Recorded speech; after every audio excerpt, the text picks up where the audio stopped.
the end where she said, I don't know the exact words, but it was good talking to you or something like that. So it was a cold call, which I think went really well. Um, Even without me pushing a product or a service, it happened to be that she repeated back and asked uh,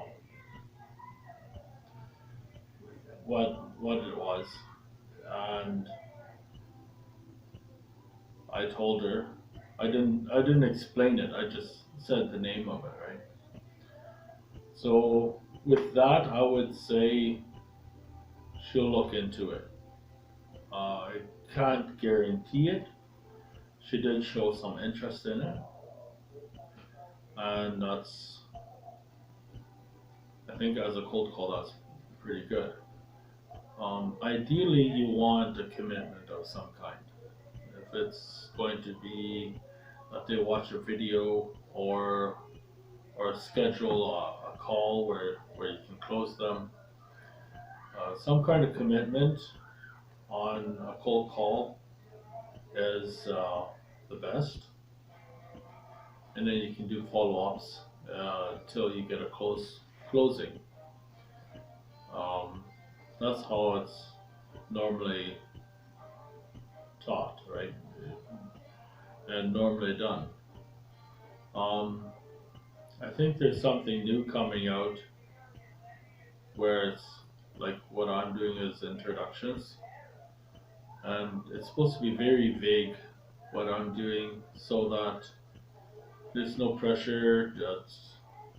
I think I've done a video in the past saying uh, plant an idea on somebody's head so that it's their idea. That doesn't mean to be dishonest and really tricky. That's more for uh,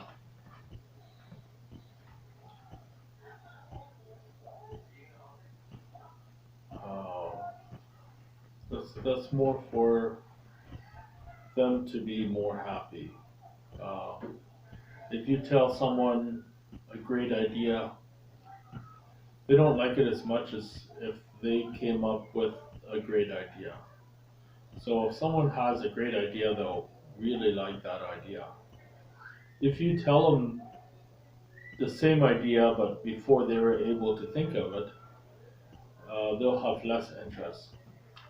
So I see it many places in many different ways and things like that. Social media does quite a bit as well, where people show a picture and put a story, and then the rest people start assuming, and it becomes a big thing if it's good or bad, whatever it may be.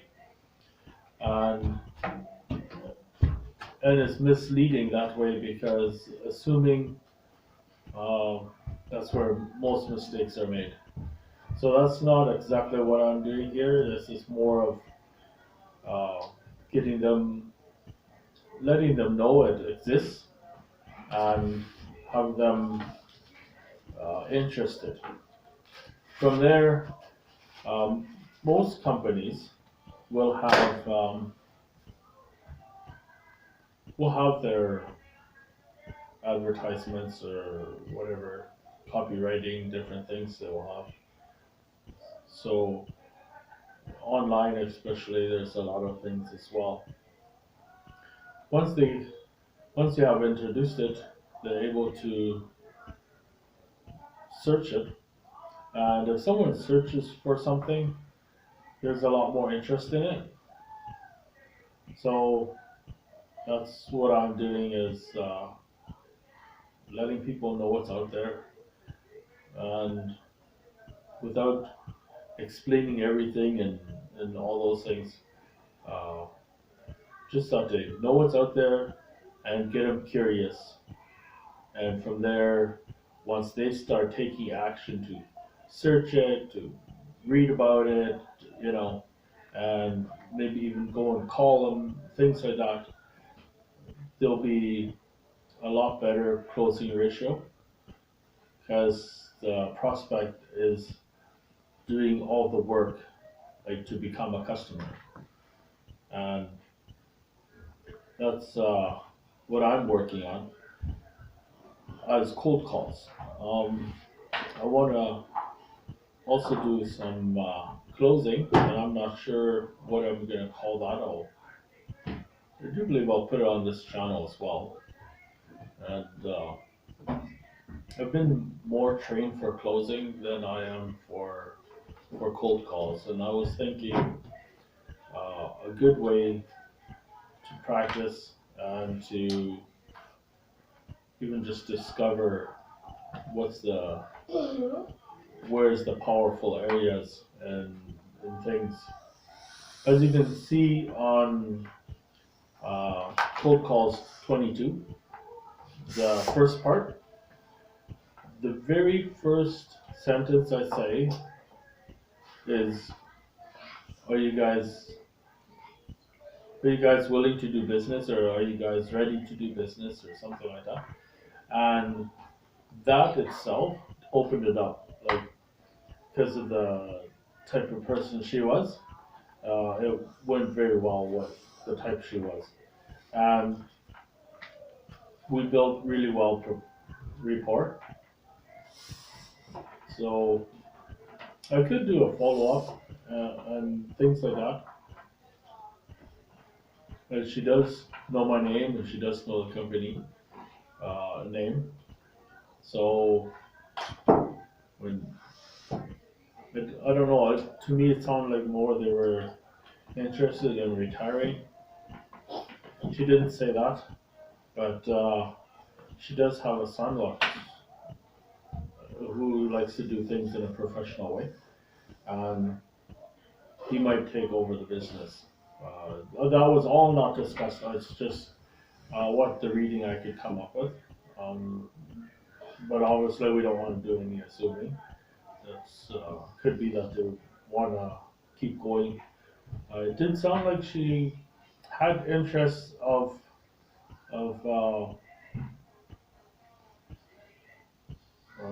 maybe expanding the business.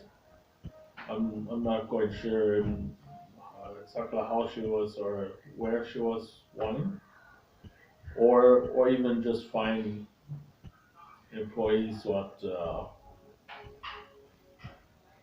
love their job a little bit more, right? So um, yeah, today hadn't planned on exactly what I was gonna say or nothing like that. And the other day when I was like the first part of 22, I had written some notes, and I started coming up with things I wanted to say, and I didn't say one word of of my script on there. It just went natural, and that's that was great for a cold call out. That's really good. I don't know. Being able to keep somebody on the phone for an hour, a cold call. I didn't tell her directly it's a cold call, and I didn't push for nothing. Uh, it did still come through really well if you see if you watch the whole video of Cold Call 22 Part 1, then you'll see that it's quite a few minutes there. I don't have the full call on there, and then I guess my camera had gone off. I'm not sure what happened there. So my camera girl had switched it back on and got the last little piece, and I put that up for part two. Right, if you listen to part one, you will hear her having interest. I think what happened there is the good rapport, and then also I put in a few tips, and I think she really liked those tips, and that's where she asked uh, what the company name was. And with that, my reading would be she would want those tips in further her business, right? So we'll see what happens. I think it's things they have not learned yet. I'm sure they have had lots of experience and learned many things with. I do believe they have been doing it for a number of years. So uh, with them doing it so many years, and it does look like they can grow and become a bigger company. I do believe she knows that as well. And uh, a lot of times when you start off a business, or if it's not a very big business, a lot of companies have a difficult time finding good employees, and and especially if it's jobs where they can't be with the employees, or if it's spread out, uh, they struggle with getting the job properly done within a decent timeline. They also have a difficult time keeping the employees happy.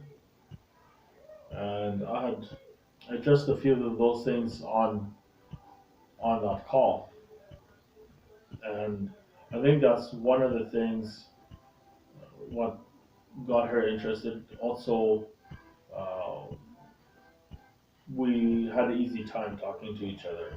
So, um, as a cold call there, instead of me saying, "Oh, I have a solution," or "I got an idea," or "Here's a company I think you'd benefit," or "You need these guys," or "You got to learn that," um, that wouldn't have worked. And I think most places or most times it would not work with any person type. What I did is I asked about their business, like, and I even said where I lived and where they could help me with. So what I was doing is uh, giving them. It would be like a customer calling the business. That's how I went about it, and I think that's why the call was able to go so far. Also, we were able to uh, build rapport really well. So, with being able to do all that, I think even if a customer would call, usually it wouldn't go for an hour. So the rapport was really well, I do believe. Um, you guys could watch that and give me feedback. Maybe there's things I'm overlooking or uh, things like that. So, and you could maybe comment and say what how right I am with this, or how wrong, or what I could improve.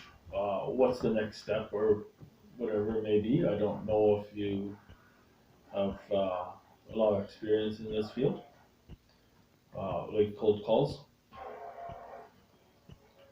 Um, my mentor actually does not call it cold calls. He calls it first contact calls.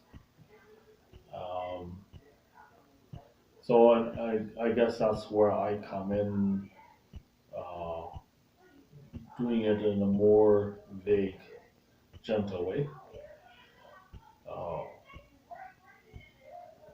Because well, the thing is, I like the idea of return customers. I like the idea of uh, helping, even if I sell something, I help someone solve their problem, have a solution, and it doesn't always have to be a big problem. It can be just, uh, for example, if you're gonna buy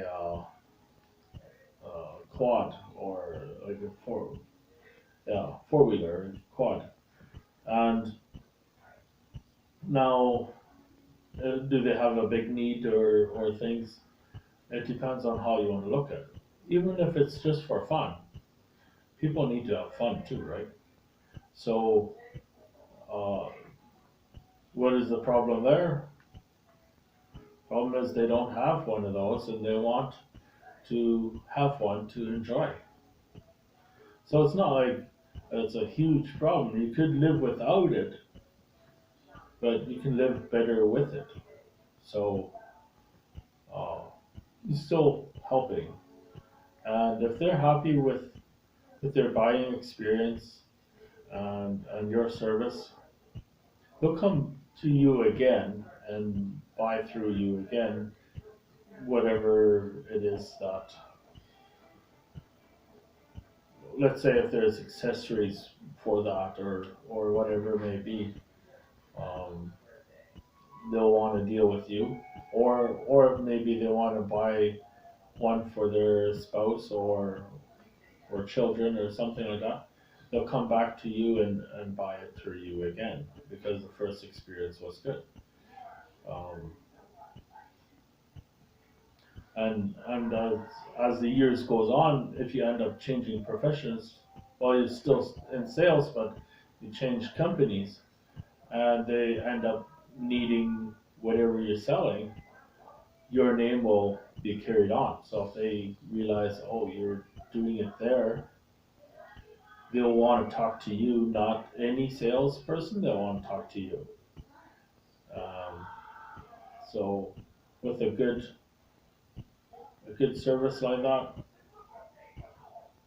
it will take it a long way. If you look at a number of people what have succeeded very well and are known very well now, Steve Jobs, he might not be known as a salesperson, just more like a creative vision kind of person. He did learn sales very well, and I think was with making a bunch of phone calls right in the beginning when before Apple One came out, when he was working on stuff like that. Then he made a lot of phone calls, tried to get sponsors, different things to get it going. Um, and I do believe that's a lot of sales right there. That would definitely be cold calls right there. He got very well with that.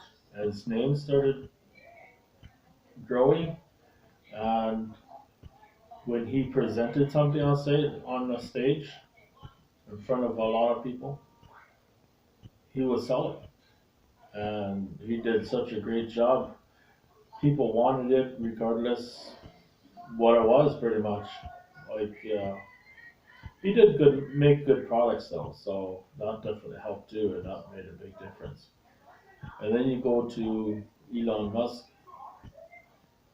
Uh, his name also takes him a long distance too, and he's also working on things that hasn't been done or hasn't been done in a long time, and then he's always trying to improve it. So that's pretty much what you want to aim for: is make your name into a brand, and after after having a good name, a good brand, and you're always doing good work, honestly, being honest is uh, a big part of it. Uh, when when you lie and trick somebody to buy something, now they'll probably buy it anyway, so there's no need for something like that. If they buy something and they feel like, oh, I overpaid or uh, he tricked me into buying this or something, they'll never want to do business with you again. And then you have to find a new person to buy. And even if you are successful that way, uh, Yeah, I think that's the difficult because you're always starting fresh. It's like a cold call constantly. And return customers will be easy to close. Uh, a new customer, especially if you have a name of tricking people or lying a lot, they'll be more difficult to close them. Um, if you have competition out there, they might even go to competition instead of taking you, especially if they uh, have the idea that uh, you're going to overcharge them or rip them off some way. Thing is, when it comes to buying, people want to buy. That's why they show up. That's why they call. That's why they look into something, because they want to buy it. So might as well give them a good experience in buying it. The closing is, you don't have to close them; they'll close themselves, and that's how you want to go about it. It's not. Uh, it's not supposed to be you doing it. You're there to help them. So if they have, um, and you're not even making the decision for them. You sometimes people just need to think it through. They need to speak it out and things like that. So so if you're there and they're able to say, "Oh, it's too expensive," this and that, it just means that they're thinking of buying it. They wouldn't bother telling you all those things if it wasn't uh, even an option. They wouldn't even be talking about it or to you if they didn't want to buy it. What they're doing is they're trying to find out how they'll buy it, where and when, and you're there uh, giving your ear to them, right? So mostly you're just listening. You listen, you ask them a few questions to help them think it through, right? Make a decision. So I guess I could explain all that, but this is about cold calls, so we won't go into closing right now. Anyway, I was going to talk to you about yesterday's call, and and I was happy with that. But as you know, it's a roller coaster in this, especially in sales. Some people are ready, some people are not ready. Uh, who knows what kind of day they had? Um, all kinds of things. So you get a variety of responses. In cold calls, yeah, depends on how they view it or what they think, right?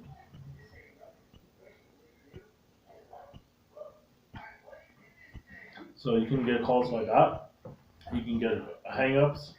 Uh, so far, it hasn't been really that rude, but sometimes people could also be fairly rude or upset. Um, all kinds of things like that. I find it quite fun and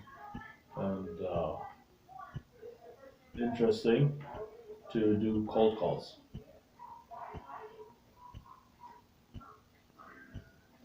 So when like yesterday's call and things like that happen, um, it feels successful, you know. So I like to think of it more than getting a commitment. Like I could have. I don't think it's a good idea though to have her make a commitment in unless if you're able to do it in a way that you don't push her away. So she was interested and she asked what was this, and then HTC, and because she had, I guess, scrambled the letters or something like that, and I had said it to her, and that there, if for me to try to push for it, would have lost interest. So because she had interest and it showed, it was just best to leave it at that. For her, I don't think she even knows it was a cold call. She's clueless about it, and which is good. We never met, never spoke before, and we spoke like friends. I think that's it's a great way to do a cold call. Um, I don't think rushing things is a great idea. I do think if you want to make a lot of calls in one day, to do it in a shorter time would be would be great, especially if it would be only minutes. Um, you know, five around 5 minutes would be great. I guess 10 minutes you could go, but um, yeah, you don't want an hour. Well, I guess let's say you do this for 5 hours straight, and you got five five like that. As long as the ratio is improved, then right. So 5 people buy because you did 5 cold calls. 100% closing ratio, then maybe it's okay. If it's going to be 100 calls and 20 of them are only look into it and only one buys, you don't want to do an hour on each call. That'll be 100 hours for one person to buy. That'll be a lot of your time. I don't think in the beginning you shouldn't rush it. Let it be whatever it is, and just learn learn from it and improve your skill. From there, as a person gets more skillful in it, things will be more fast. You'll be able to know where to take the conversation, and also um, yeah, lots of hums there. But get to the point more quickly, right? So direct the conversation and get to the point. That's that's what you'd want to do, and I think you'd be able to once you become very well skilled in it. For myself, I've learned some, and I find I find the skill itself is something you have to do. Uh, there are places you can role play and practice. With doing it in the right kind of way, I'm sure uh, that is very beneficial. If you don't take it too serious and you end up goofing around, it depends. It might not be as helpful. Well, let's say if you stall or find ways to waste time, that would be very helpful. Being playful, I think, is a great way to learn. Everybody always says children are the best learning people or ages out there, and the only reason I can see it is it's not because maybe it has some part to play in it, but everyone thinks it's because of age or it's because of this and that, and uh, I don't know about that. It might do a little, depends on what ages you want to compare with. I think what makes the biggest difference is children play. They learn through play, and they're always learning. They're always asking why. Curiosity, interest and curiosity in play. If you can keep that going, you'll learn fast. The fastest way to learn, as I see it. Uh, if you also look into the ways they're learning, they come up with the silliest things, try the silliest things. Um, and one thing I've realized as well, they don't think of things that you can't do or why it won't work. They'll go on the couch, where the backrest is.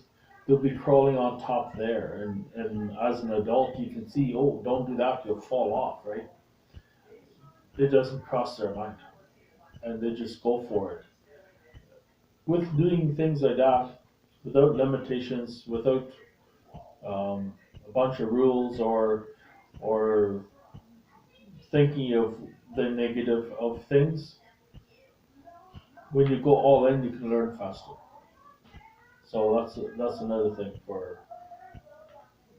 and that's where I'm doing here